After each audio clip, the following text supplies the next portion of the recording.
मत्ती रचित सुसमाचार अध्याय 18। मत्ती रचित सुसमाचार अध्याय 18। उसी घड़ी चेले यीशु के पास आकर पूछने लगे कि स्वर्ग के राज्य में कौन बड़ा है। इस पर उसने एक बालक को पास बुलाकर उनके बीच में खड़ा किया और कहा, मैं तुमसे सच कहता हूं, यदि तुम न फिरो और बालकों के समान न बनो तो स्वर्ग के राज्य में प्रवेश करने नहीं पाओगे। जो कोई अपने आप को इस बालक के समान छोटा करेगा, वह स्वर्ग के राज्य में बड़ा होगा। और जो कोई मेरे नाम से एक ऐसे बालक को ग्रहण करता है, वह मुझे ग्रहण करता है। पर जो कोई इन छोटों में से जो मुझ पर विश्वास करते हैं एक को ठोकर खिलाए, उसके लिए भला होता कि बड़ी चक्की का पाट उसके गले में लटकाया जाता और वह गहरे समुद्र में डुबाया जाता। ठोकरों के कारण संसार पर हाय, ठोकरों का लगना अवश्य है, पर हाय उस मनुष्य पर जिसके द्वारा ठोकर लगती है। यदि तेरा हाथ या तेरा पांव तुझे ठोकर खिलाए तो काट कर फेंक दे। डुंडा या लंगड़ा होकर जीवन में प्रवेश करना तेरे लिए इससे भला है कि 2 हाथ या 2 पांव रहते हुए तू अनंत आग में डाला जाए।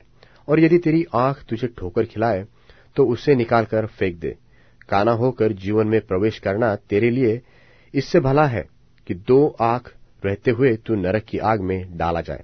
देखो, तुम इन छोटों में से किसी को तुच्छ न जानना, क्योंकि मैं तुमसे सच कहता हूं कि स्वर्ग में उनके दूत मेरे स्वर्गीय पिता का मुंह सदा देखते हैं। तुम क्या समझते हो, यदि किसी मनुष्य की 100 भेड़ें हो और उसमें से एक भटक जाए, तो क्या 99 को छोड़कर और पहाड़ों पर जाकर उस भटकी हुई को न ढूंढेगा? और यदि ऐसा हो कि उसे पाए, तो मैं तुमसे सच कहता हूं कि वह उन 99 भेड़ों के लिए जो भटकी नहीं थी इतना आनंद नहीं करेगा जितना कि इस भेड़ के लिए करेगा। ऐसा ही तुम्हारे पिता की जो स्वर्ग में है यह इच्छा नहीं कि इन छोटों में से एक का भी नाश हो।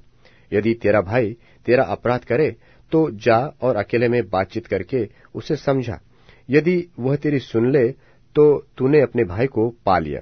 और यदि वह न सुने तो और 1-2 जन को अपने साथ ले जा, कि हर एक बात को 2 या 3 गवाहों के मुंह से ठहराया जाए। यदि वह उनकी भी न माने तो कलीसिया से कह दे, परंतु यदि वह कलीसिया की भी न माने तो तू उसे अन्य जाति और महसूल लेने वाले के लिए ऐसा जान। मैं तुमसे सच सच कहता हूं, जो कुछ तुम पृथ्वी पर बांधोगे वह स्वर्ग में बंधेगा, और जो कुछ तुम पृथ्वी पर खोलोगे वह स्वर्ग में खुलेगा। फिर मैं तुमसे कहता हूं, यदि तुम में से 2 जन पृथ्वी पर किसी बात के लिए जिससे वे मांगे एक मन के हो, तो वह मेरे पिता की ओर से जो स्वर्ग में है उनके लिए हो जाएगी। क्योंकि जहां 2 या 3 मेरे नाम पर इकट्ठे होते हैं, वहां मैं उनके बीच में